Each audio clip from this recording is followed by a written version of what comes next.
प्रशांत सिंह नाम है मेरा और आज के इस वीडियो में मैं बात करने वाला हूं वैदिक सभ्यता की उत्पत्ति कब और कहां से हुई इस तथ्य के बारे में, क्योंकि वैदिक सभ्यता को लेकर अधिकतर लोगों के मन में बहुत भ्रम रहता है। तो इस वीडियो के अंदर तथ्यों के साथ बताऊंगा कि वैदिक सभ्यता की उत्पत्ति कब और कहां से हुई। तो आइए वीडियो की शुरुआत करते हैं।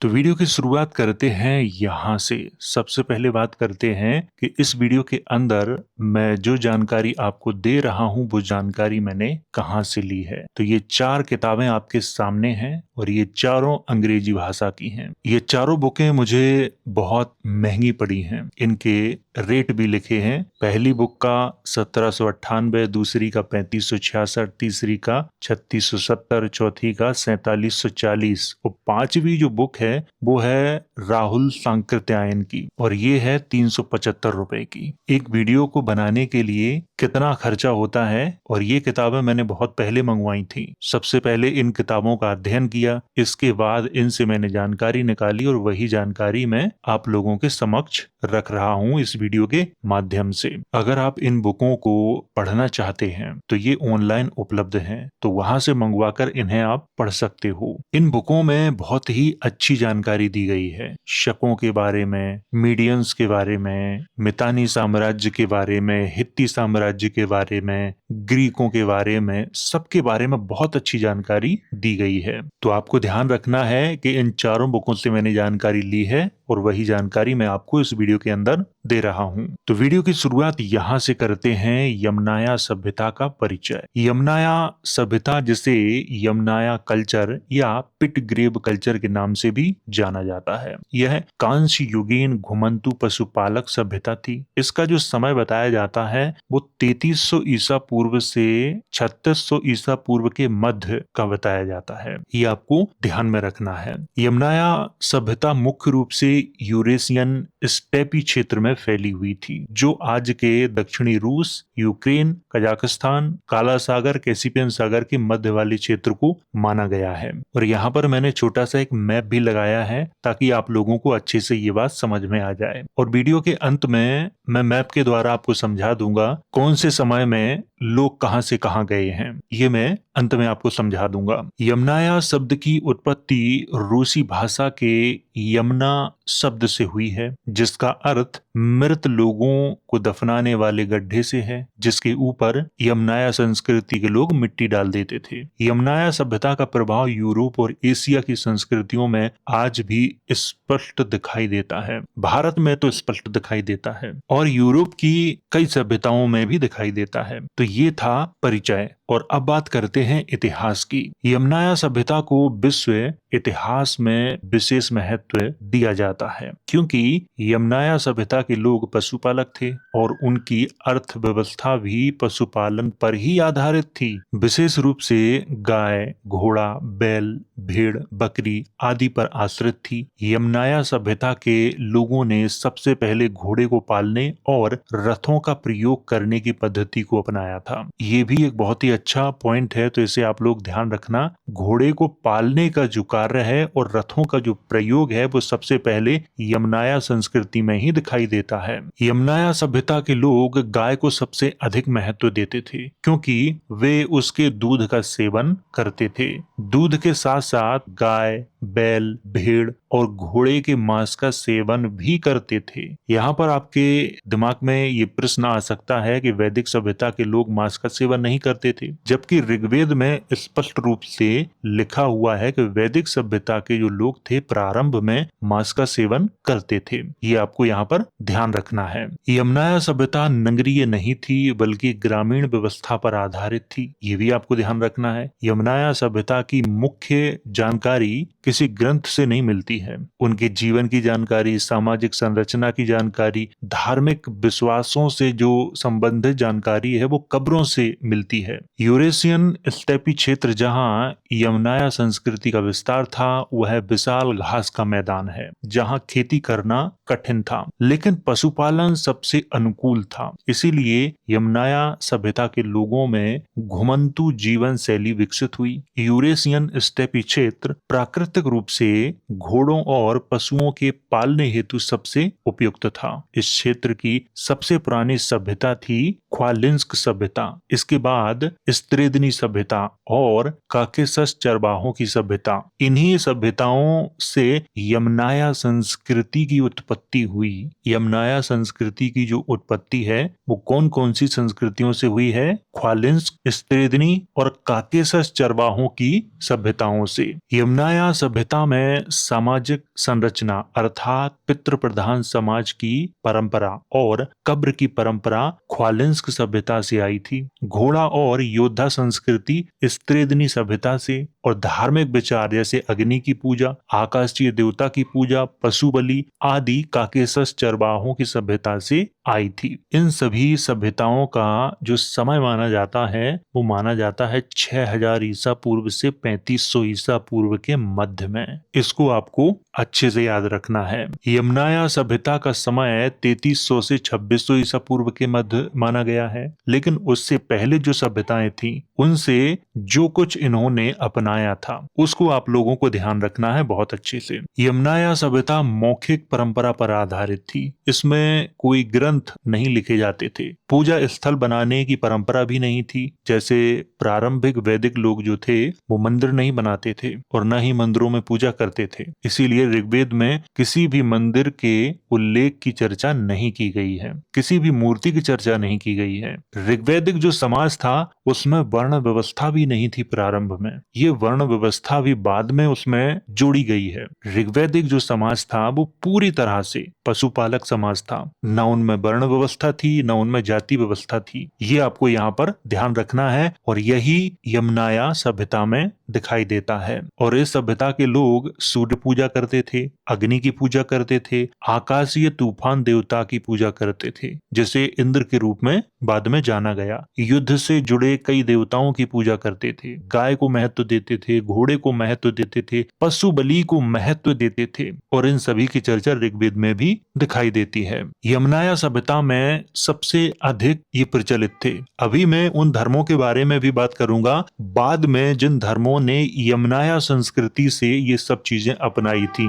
यमनाया सभ्यता को घोड़े, रथ और धातु उपकरण के कारण लंबी दूरी तय करने तथा अन्य क्षेत्रों पर आक्रमण करने हेतु सक्षम बनाया। यहाँ पर अच्छे से ध्यान रखना है, घोड़े ने, रथ ने और धातु के उपकरणों ने, इन्हीं के कारण उन्होंने अन्य क्षेत्रों में जाके आक्रमण किए और अपनी सभ्यता को बसाया। सबसे पहले स्टेपी क्षेत्र से वो मंगोलिया की तरफ गए थे 3000 ईसा पूर्व में। इसकी चर्चा मैं अंत में करूंगा, तब आपको समझा दूंगा अच्छे से। एशिया और यूरोप की कई सभ्यताओं में इसके प्रमाण मौजूद हैं। 3300 ईसा पूर्व से 3000 ईसा पूर्व के मध्य यमनाया सभ्यता के लोग छोटे कबीलों और स्थानीय पशुपालन की पद्धति को अपनाए हुए थे। इसके बाद 3000 ईसा पूर्व से 2600 ईसा पूर्व के मध्य यमनाया सभ्यता के लोग यूरोप गए और एशिया के अन्य क्षेत्रों में अपना विस्तार किया था इन्होंने। 3000 ईसा पूर्व से ये इधर उधर भागना शुरू हुए हैं। 3000 ईसा पूर्व तक ये यूरेशियन स्टेपी क्षेत्र में ही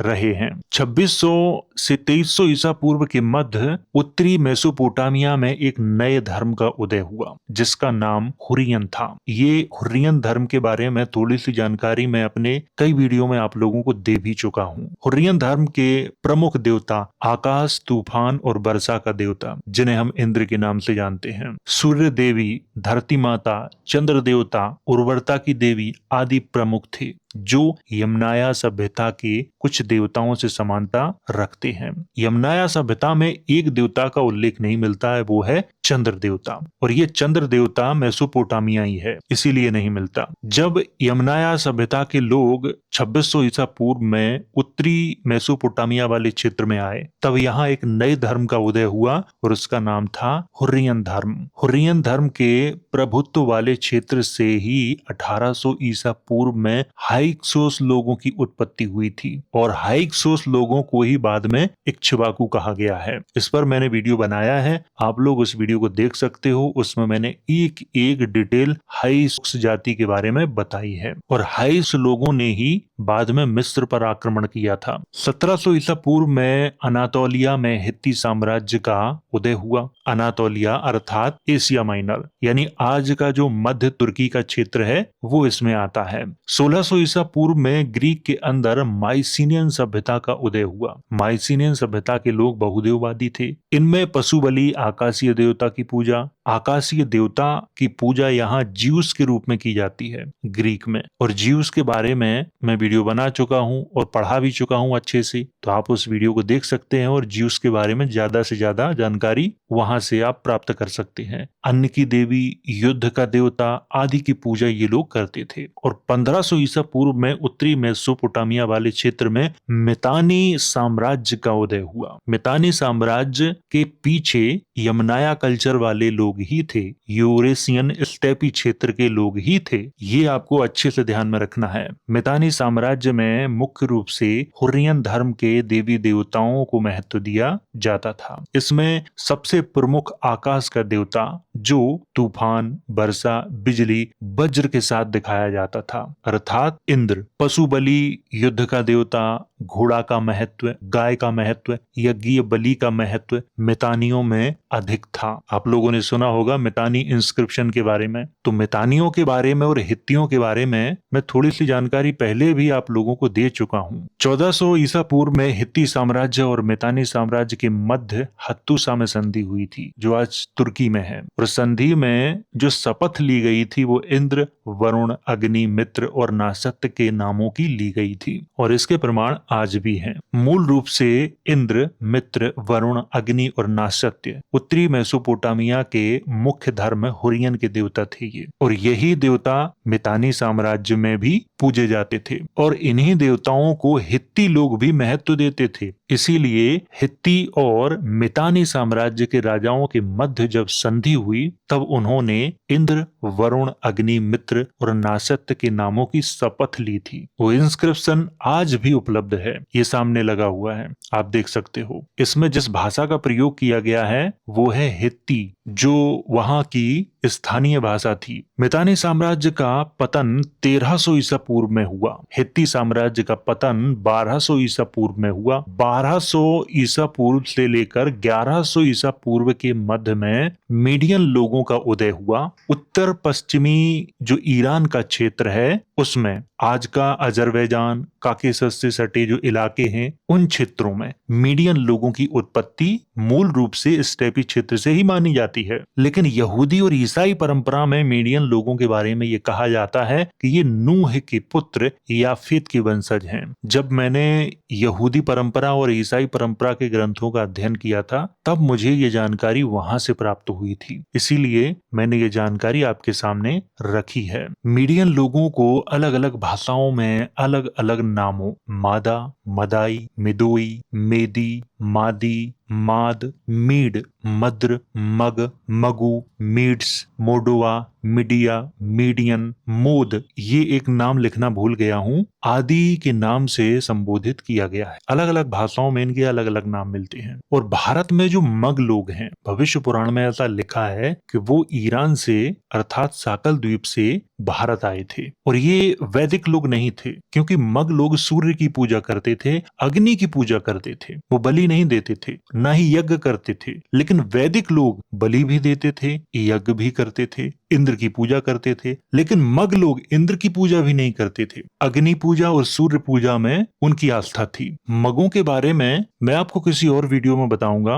और विस्तार से समझाऊंगा कि मग लोग कौन थे, क्योंकि भविष्य पुराण को मैं ऑथेंटिक नहीं मानता हूँ। उसमें मुगलों के समय की भी जानकारी है, अंग्रेजों के समय की भी जानकारी है, तो इसीलिए भविष्य पुराण में जो लिखा है उसमें कितनी सच्चाई है उसकी पुष्टि मैं नहीं करता। मीडियन लोगों ने अपने साम्राज्य की जो शुरुआत शुरुआत है वो 900 ईसा पूर्व से उत्तर पश्चिमी ईरान वाले क्षेत्र में की थी। 900 ईसा पूर्व में इनकी राजधानी एक्वाताना में थी, जिसे आज ईरान में हमदान के नाम से जाना जाता है। अर्थात ईरान का जो हमदान है उसका ही प्राचीन नाम था एक्वाताना, और मीडियन लोगों ने उसे ही अपनी राजधानी बनाया था। मीडियन लोग मित्र अर्थात सूर्य पूजा करते थे, अग्नि की पूजा करते थे, अहुर अर्थात वरुण की पूजा करते थे, जिसे बाद में पारसी धर्म में अहुर मजदा के नाम से जाना गया। घोड़ा को महत्व देते थे। मीडियन लोग इंद्र की पूजा नहीं करते थे, ये आपको ध्यान में रखना है। 550 ईसा पूर्व में साइरस महान के द्वारा मीडियन साम्राज्य का अंत कर दिया गया था। यहाँ पर मैं थोड़ा सा रुकना चाहूंगा और आपको समझाना चाहूंगा। मीडियन लोगों के बारे में जितनी जानकारी दो उतनी कम है, क्योंकि मीडियन लोगों को भारत में संभवतः मग ब्राह्मणों के नाम से जाना जाता है, और मग ब्राह्मण वैदिक ब्राह्मण नहीं है, क्योंकि उनका विश्वास वेदों में नहीं था। मैं आज की बात नहीं कर रहा हूँ, प्राचीन समय की बात कर रहा हूँ। आज तो सब लोग सब कुछ कर रहे हैं। मग ब्राह्मण सूर्य पूजा में विश्वास करते थे, अग्नि की पूजा करते थे, ना वो यज्ञ करते थे, ना बलि प्रथा में विश्वास करते थे, अर्थात वो कर्म कांड में विश्वास नहीं करते थे। इसके बारे में मैं आपको विस्तार से जानकारी तब दूंगा जब मैं साकल द्वीपीय ब्राह्मणों के बारे में जानकारी दूंगा, तभी विस्तार से आपको समझा पाऊंगा इस तथ्य के बारे में, क्योंकि यहाँ पर तो एक संक्षिप्त रूप में मैं जानकारी आपको दे रहा हूँ। तो 550 ईसा पूर्व में साइरस महान के द्वारा जो मीडियन साम्राज्य था वो समाप्त कर दिया गया था। इसके बाद ईरान वाले क्षेत्र में साइरस महान का राज्य स्थापित हो गया था। सीथियंस अर्थात शकों की जो उत्पत्ति है वो भी पोंटेक स्टेपी क्षेत्र में ही हुई थी। जहां यमनाया कल्चर था वहीं शकों की उत्पत्ति हुई थी, वहीं मीडियन लोगों की उत्पत्ति हुई थी। ये सब एक ही जगह से अलग अलग क्षेत्रों में फैले हुए थे, और ये सभी योद्धा वर्ग थे। राहुल सांकृत्यायन की एक बुक है जिसका नाम है बोलगा से गंगा, उसमें कहानियां हैं, लेकिन बोलगा नदी कहाँ है? उसी वाले क्षेत्र में है। आगे मैं मैप के द्वारा समझा दूंगा, तब आपको ये चीजें समझ में आ जाएंगी। तो आगे लिखा है सीथियन अर्थात जो शक हैं उनकी उत्पत्ति भी उसी क्षेत्र से हुई थी, और उन्होंने अपने साम्राज्य की शुरुआत की थी 800 ईसा पूर्व से। 700 ईसा पूर्व में शकों ने मीडियन साम्राज्य पर आक्रमण किया और उन्हें पराजित करके अपने अधीन कर लिया था। 28 वर्ष तक उन्हें अपने अधीन रखा था, और इसकी जानकारी किसने दी है? हेरोडोटस ने अपने लेखों में दी है। और आपको जानकर आश्चर्य होगा कि शक लोग आकाश के देवता, युद्ध के देवता, अग्नि की पूजा, घोड़े को महत्व, ये सब उनकी संस्कृति में शामिल था। 200 ईसा पूर्व में सरमातियन लोगों ने मध्य एशिया से शकों को खदेड़ दिया था, और 150 ईसा पूर्व में शकों ने बैक्ट्रिया और गंधार में ग्रीकों को पराजित करके अपना साम्राज्य स्थापित कर लिया था। और इसी समय पहली बार शकों ने बौद्ध धर्म को स्वीकार किया था। उससे पहले शकों की अपनी संस्कृति थी। बिमारन कास्केड इसका सबसे बड़ा प्रमाण है। ये आपके सामने है। ये बिमारन कास्केड पर ब्रह्मा और इंद्र दोनों के प्रमाण है, जो भारत से इंद्र और ब्रह्मा दोनों का सबसे प्राचीन प्रमाण माना गया है। तो ये आपको बहुत अच्छे से ध्यान में रखना है। ये तो था इतिहास। अब बात करते हैं यमनाया सभ्यता और वैदिक सभ्यता में क्या क्या समानता थी। सबसे पहली समानता थी कि यमनाया सभ्यता के लोग और वैदिक सभ्यता के लोग दोनों पितृ प्रधान थे, अर्थात इसमें पिता को महत्व दिया जाता था, माता को महत्व नहीं दिया जाता था। जैसे आज हमारा जो वर्तमान समाज है वो माता को महत्व नहीं देता, वो पिता को महत्व देता है। पितृ प्रधान समाज है आज हमारा। पहली समानता ये थी। यमनाया और वैदिक दोनों सभ्यताएं घोड़े को महत्व देती थी, ये भी याद रखना है। यमनाया और वैदिक सभ्यताओं में आकाशीय तूफानी युद्ध देवता की पूजा को महत्व दिया जाता था, अर्थात इंद्र को महत्व दिया जाता था। ये आप कैसे कह सकते हो कि ये इंद्र को ही महत्व दिया जाता था? क्योंकि मितानी इंस्क्रिप्शन में सीधे सीधे इंद्र के नाम की चर्चा आई है। वो आकाशीय तूफानी युद्ध का देवता है, वर्षा का देवता है, पहाड़ों पर रहता है, वज्र को धारण करता है, उसी रूप में इंद्र को दिखाया जाता है। और इंद्र के नाम का सीधा सीधा प्रयोग भी मिलता है मितानी इंस्क्रिप्शन में, इंदारा। तो इस बात को अस्वीकार नहीं किया जा सकता। इस पॉइंट को आपको याद रखना होगा। अगला पॉइंट है यमनाया और वैदिक दोनों सभ्यताएं ग्रामीण व्यवस्था पर आधारित थी। दोनों सभ्यताएं नगरीय सभ्यता नहीं थी। यमनाया और वैदिक दोनों सभ्यताएं मौखिक परंपरा पर आधारित थी। इनमें जो ग्रंथ हैं वो लिखे नहीं जाते थे। यमनाया और वैदिक दोनों सभ्यताएं अपने पूर्वजों की पूजा करती थी और दोनों सभ्यताओं में गाय को पवित्र माना जाता था। वैदिक सभ्यता में भी गाय को पवित्र माना गया है और यमनाया सभ्यता में भी गाय को पवित्र माना गया है। यमनाया और वैदिक सभ्यता में दूध, दही, मांस का प्रयोग किया जाता था। यहाँ पर कुछ लोग आपत्ति जता सकते हैं कि वैदिक लोग मांस का सेवन नहीं करते थे, तो उन्हें एक बार ऋग्वेद का अध्ययन करना चाहिए। ऋग्वेद में मांस खाने की चर्चा है। इंद्र खुद ही मांस खाते थे, सोमरस पीते थे, तो ये बात आपको यहाँ पर अच्छे से ध्यान में रखनी है। यमनाया और वैदिक दोनों सभ्यताओं में सूर्य पूजा, अग्नि पूजा, युद्ध के देवताओं की पूजा आदि को महत्व दिया जाता था। ऋग्वेद में स्पष्ट रूप से वर्णन है मित्र देवता का, इंद्र का, वरुण का, नाशत्य का और कई देवियों का। यमनाया और वैदिक दोनों सभ्यताओं में पशुपालन को महत्व दिया जाता था। ये भी आपको ध्यान में रखना है। यमनाया और वैदिक दोनों सभ्यताएं योद्धा वर्ग को महत्व देती थी, क्योंकि आर्य योद्धाओं का वर्ग था, वो पुरोहितों का वर्ग नहीं था। ये सबसे महत्वपूर्ण पॉइंट है। यमनाया और वैदिक दोनों सभ्यताओं में रथों का उल्लेख है। यमनाया और वैदिक दोनों सभ्यताओं में घुमंतु जीवन था। यमनाया और वैदिक दोनों सभ्यताओं में आत्मा को महत्व दिया जाता था। यमनाया सभ्यता और वैदिक सभ्यता के मध्य कई समानताएं हैं, जो दोनों की उत्पत्ति एक ही स्थान पर दर्शाती हैं, क्योंकि दोनों सभ्यताओं के देवी देवता भी एक ही हैं। आकाश का देवता, तूफान का देवता, वर्षा का देवता, जो पहाड़ों पर रहता है, वज्र को धारण करता है, उसे हम इंद्र कहते हैं। और इंद्र का स्पष्ट रूप से उल्लेख मितानियों के इंस्क्रिप्शन में मिलता है। और मितानी लोग हुर्रियन धर्म के देवी देवताओं की पूजा करते थे। और हुर्रियन लोग कौन थे? वो यूरेशियन लोग थे। इसको आगे मैं आपको अच्छे से समझा रहा हूँ। अब मैं आपको समझाता हूँ मैप के द्वारा, ताकि आपको अच्छे से समझ में आ जाए कि यमनाया सभ्यता के लोग कौन कौन से क्षेत्र में जाके बसे और कब बसे, ये आपको समझ में आ जाए। तो ये ऊपर आपको रेड रेड दिखाई दे रहा होगा। इसी क्षेत्र से यमनाया सभ्यता की उत्पत्ति हुई थी। इसके बाद उन्होंने अपना जो साम्राज्य है इतने बड़े विशाल क्षेत्र में स्थापित कर लिया था, 3300 से 3000 ईसा पूर्व के मध्य में। सबसे पहले वो 3000 ईसा पूर्व में चीन मंगोलिया वाले क्षेत्र में गए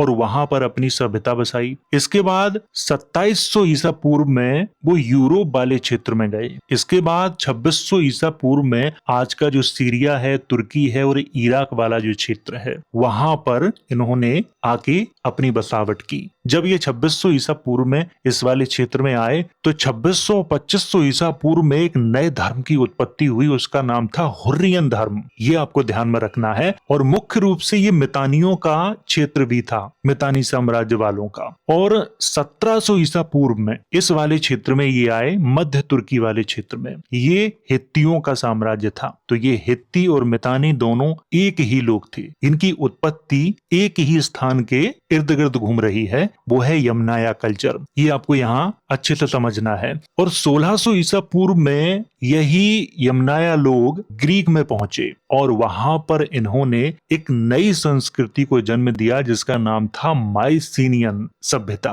माइसिनियन सभ्यता में ही पहली बार ज्यूस की चर्चा दिखाई देती है। और उससे पहले ग्रीक में लोग रहते थे। वो कौन सी सभ्यता के लोग थे? मिनोनियन सभ्यता के लोग थे, वो जो नागों की पूजा करते थे। तो नागों की पूजा करने वालों को इन्होंने पराजित किया और ग्रीक पर अपनी सभ्यता स्थापित की। इतना आपको समझ में आ गया होगा। तो यहाँ पर जो तुर्की है इसको देखिए और यहाँ पर जो सीरिया वाला है इसको समझिए। तुर्की वाला जो साम्राज्य था वो हित्तियों का था और ये वाला जो था वो मितानियों का था। दोनों की मध्य में संधि हुई थी 1400 ईसा पूर्व में। और उस संधि में इंद्र की चर्चा है, वरुण की चर्चा है, मित्र की चर्चा है, नाशत्य की चर्चा है, अग्नि की चर्चा है। तो इन्हीं दोनों के मध्य में वो 1400 ईसा पूर्व में संधि हुई थी हत्तूसा में, जो आज तुर्की में है। तो तो ये मूल रूप से कौन थे? यमनाया सभ्यता के लोग थे, यूरेशियन लोग थे ये आपको ध्यान में रखना है कि ये यूरेशियन थे। इनके देवी देवता एक थे, इसीलिए ग्रीक में जब आप देखोगे तो ज्यूस को भी वज्र के साथ दिखाया जाता है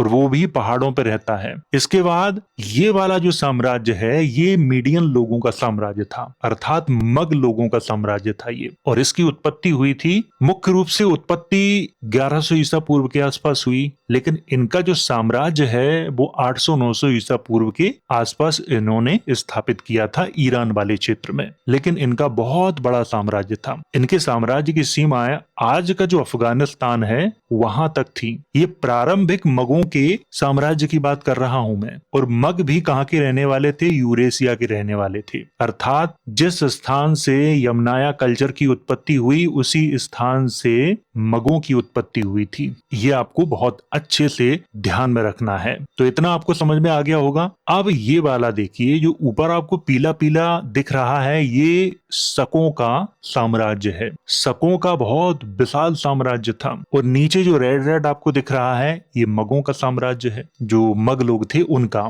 200 ईसा पूर्व में सरमातियन लोगों ने मगों के साम्राज्य पर आक्रमण किया। मग भागकर इस वाले क्षेत्र में आ गए और इस वाले क्षेत्र में पहले से ही ग्रीकों का शासन था, तो उन्होंने ग्रीकों को कुछ जगह पराजित किया, बैक्ट्रिया और गांधार में, और अपना शासन स्थापित कर लिया, जिसमें पूरा पश्चिमी भारत और मध्य भारत शामिल है। पूरा पाकिस्तान, अफगानिस्तान, कश्मीर भी शामिल है। और ये शक 2री सदी ईसा पूर्व में भारत आए थे। उससे पहले ये पूरे विश्व में घूम चुके थे। और संभवतः पुराणों में शाकल द्वीप की जो चर्चा की गई है वो शकों के द्वीप की ही चर्चा की गई है। क्योंकि यहाँ पर मैं कुछ उदाहरण देना चाहता हूँ। साकल नाम कौन सी जगह का था? आज का जो पाकिस्तान का सियालकोट है उसी का प्राचीन नाम साकल था। और वो शकों के समय में बहुत प्रसिद्ध था, ग्रीकों के समय में बहुत प्रसिद्ध था। नागसेन और मिनांडर के मध्य जो शास्त्रार्थ हुआ था वो साकल में ही हुआ था। आज का जो सियालकोट है वहीं हुआ था। आज का जो अफगानिस्तान है वहां जो सिस्तान है तो उसका प्राचीन नाम था साकस्तान, अर्थात शकों का स्थान। क्योंकि शकों को मध्य एशिया से सरमातियन लोगों ने खदेड़ दिया था। अब वहां वो वापस नहीं जा सकते थे, इसीलिए उन्होंने इस वाले स्थान को अपना मूल स्थान बना लिया था।